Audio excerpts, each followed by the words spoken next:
Hi there, I'm Antonella, a 32-year-old thriving in the interior design world. I thought I had the perfect family until everything changed when my brother Jake met Vanessa. Antonella, you won't believe it, I've met the most amazing woman. Jake gushed over the phone. I was thrilled for him. Jake and I have always been close, sharing everything. Our parents raised us to be a tight-knit family, always having each other's backs. Fast forward 3 months, and Jake drops a bombshell. We're getting married. I nearly choked on my coffee. Married? Jake, you barely know her. But he was head over heels. The wedding was a whirlwind, and suddenly I had a sister-in-law. At first, Vanessa seemed charming, full of smiles and politeness. But something felt off. During a family dinner, I noticed how she subtly steered conversations. "Oh, Antonella's still single. Don't worry, you'll find someone eventually," she'd say, always with a smile, always with a hint of judgment. I brushed it off, but the comments kept coming, cloaked in sweetness but laced with criticism. One day, while helping Mom in the kitchen, I overheard Vanessa talking to Jake. "Honey, don't you think Antonella's job is a bit unstable? I'm just worried about her future." My blood boiled. I had built my business from the ground up, and it was thriving. Things got worse at Jake's birthday party. Vanessa accidentally spilled wine on my new dress. "Oh, I'm so clumsy, but don't worry, it probably wasn't that expensive, right?" she said. I forced a smile, but inside, I was seething. Later that night, I vented to my best friend Megan. "I'm telling you, Meg, something's not right with Vanessa." Megan nodded. "I've noticed it too, the way she looks at you when she thinks no one's watching, like she's sizing up the competition." I sighed, but Jake's so happy, and Mom and Dad adore her. Am I just being paranoid?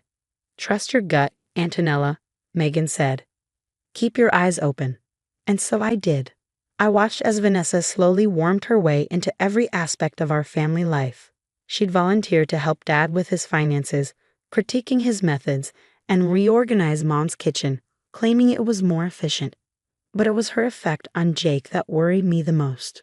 My once outgoing brother became quieter, always deferring to Vanessa's opinions. During a shopping trip with Mom, I tried to broach the subject. "Mom, have you noticed anything different about Jake lately?" She hesitated. "Well, he's a married man now. Change is normal." "But Mom, it's like he's not even the same person anymore." "Oh, sweetie, you're just not used to sharing him. Give it time." But time only made things worse. Family gatherings became minefields of passive-aggressive comments and tense silences. I tried to keep the peace, biting my tongue when Vanessa made snide remarks, but the stress was getting to me. My design suffered, and I started losing sleep. One night, after a particularly brutal family dinner where Vanessa subtly criticized everything from my outfit to my latest project, I broke down in my apartment. The phone rang. It was Megan. "Antonella, are you okay? You seemed off at dinner." I couldn't hold back anymore. Everything spilled out, my suspicions, my fears, the way Vanessa was slowly isolating Jake from us. Megan listened, then said firmly, "Enough is enough, Antonella. It's time to start digging. There's more to Vanessa than meets the eye, and we're going to find out what it is." As I hung up, I felt a mix of determination and dread. I loved my family, and I'd do anything to protect them, even if it meant exposing the wolf in sheep's clothing that had infiltrated our lives. Little did I know, things were about to get much, much worse. The annual family barbecue at my parents' house was supposed to be a day of relaxation and bonding. Instead, it turned into a nightmare I'll never forget. Everyone was gathered in the backyard, Dad at the grill, Mom setting out salads, and Jake helping Vanessa with her chair. I was chatting with my cousin when Vanessa's voice cut through the chatter. "Antonella, sweetie, could you grab me a drink? You're not doing anything important, right?" I was about to respond. When Mom called everyone to eat, the tension was already simmering. Throughout the meal, Vanessa kept making little digs.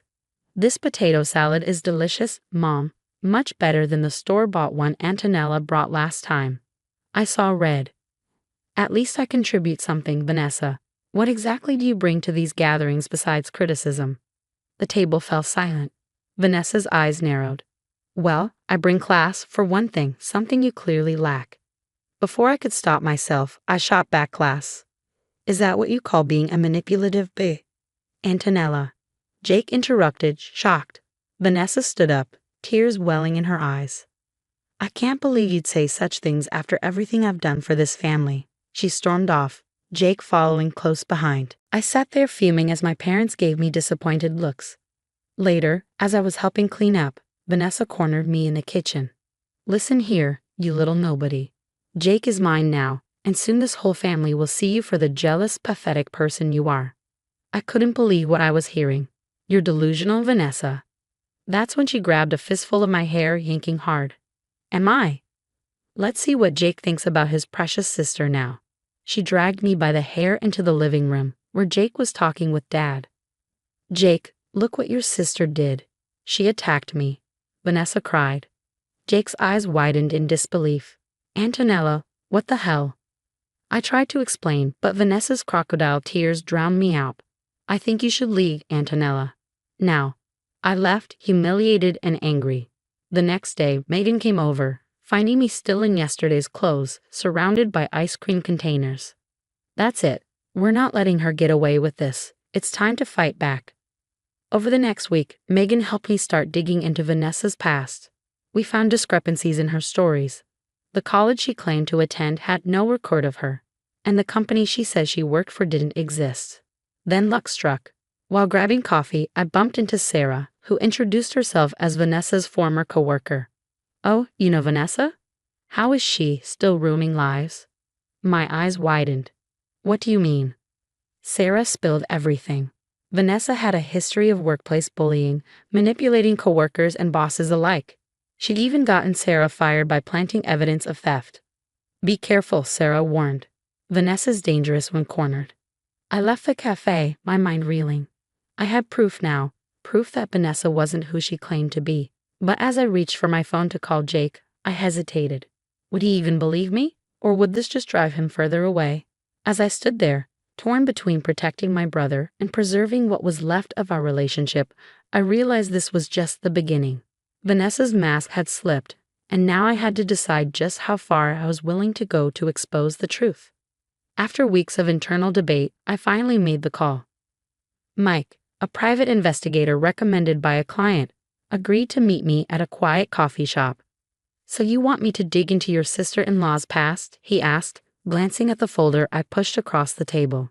Here's everything I've found so far, but I need more, I replied. Mike whistled as he flipped through the pages. Lady, your sister-in-law's got more red flags than a Chinese parade. I'll see what I can do. 2 weeks later, Mike called with news that made my blood run cold. Antonella, your sister-in-law isn't just a liar. She's a professional con artist. Multiple identities, fraud charges in 3 states, and get this, she's been using your brother's business to launder money.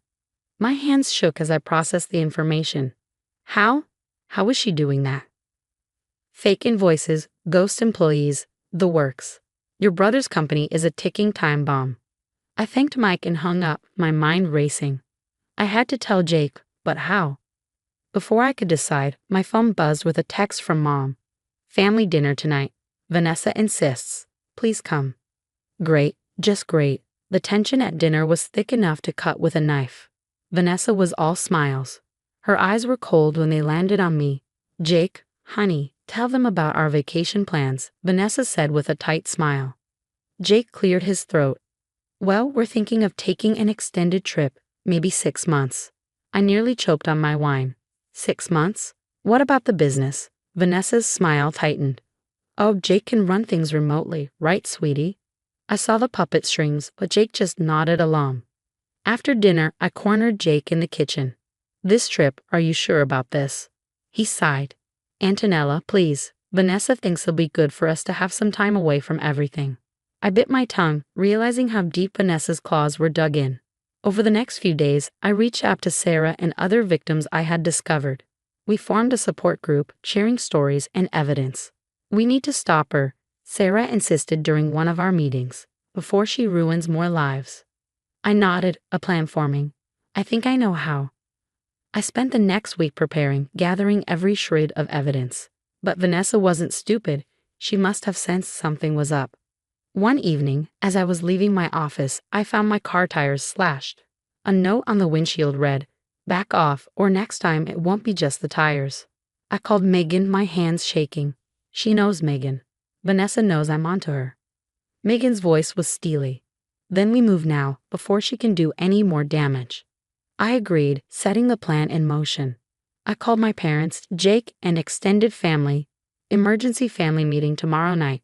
It's about Jake's safety. As I hung up, doubt crept in. Was I doing the right thing? What if this backfired? But then I remembered Jake's defeated look and how Vanessa had manipulated everyone around her. No, this had to be done. The next day dragged on forever. I triple-checked my evidence and rehearsed what I'd say. As evening approached, I received a text from Jake. Vanessa's not feeling well. We might not make it. My heart sank. Of course, she tried to avoid this. I texted back, please, Jake, it's important. I wouldn't ask if it wasn't. Hours passed with no response. I was about to give up hope when I heard a car pull up outside my apartment. I peeked out the window. Jake was helping Vanessa out of the car. She looked pale, leaning on him dramatically. As Jake and Vanessa entered my apartment, the tension was palpable. My parents, Megan, Sarah, and a few other faces were already there. Vanessa clearly didn't expect this. What's going on? Jake asked, confusion evident in his voice. I took a deep breath. Jake, everyone, it's time you knew the truth about Vanessa. Vanessa's eyes narrowed. Antonella, you're being ridiculous. But I cut her off, pulling out a stack of documents. Vanessa, or should I say Amanda, or maybe Lisa? How many identities do you have? Jake's face paled as I laid out the evidence. The charges, the stolen identities, the money laundering through his business. Sarah and the others shared their stories of Vanessa's manipulation and deceit. Vanessa tried to interject, her voice rising hysterically. They're lying. Jake, baby, you know me. But Jake's disbelief was turning to anger. Is it true? Have you been using my company to launder money? Vanessa's mask finally cracked. Her sweet demeanor vanished, replaced by cold fury. You're all idiots.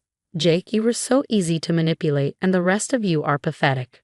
Mom gasped. Dad's fists clenched, and Jake looked utterly broken. Vanessa made a dash for the door, but Sarah blocked her path. Not so fast. The police are on their way. The next few hours were a blur. Vanessa was arrested, screaming threats as she was led away. Jake sat silently, processing everything. Days turned into weeks. Jake filed for divorce and worked tirelessly to save his business from the mess Vanessa had created. I was by his side every step of the way. Months later, as we celebrated the successful relaunch of Jake's company, he pulled me aside. Antonella, I'm sorry I didn't believe you sooner. Thank you for not giving up on me. I hugged him tight, feeling our bond stronger than ever. As I looked around at my family, now free from Vanessa's toxic influence, I realized the importance of trusting your instincts and standing up to those who tried to tear you down. It wasn't easy, but it was worth it. We were free, we were together, and we were stronger for having weathered this storm. And that's the end of Antonella's story. Now, I have a question for you. If you discovered your sibling's spouse was a criminal, would you expose them or keep quiet to protect your sibling's happiness? What's more important, family peace or justice? Drop your thoughts in the comments. This is a tough one, and I'm really curious to hear what you do. If you enjoyed this wild ride, smash that like button.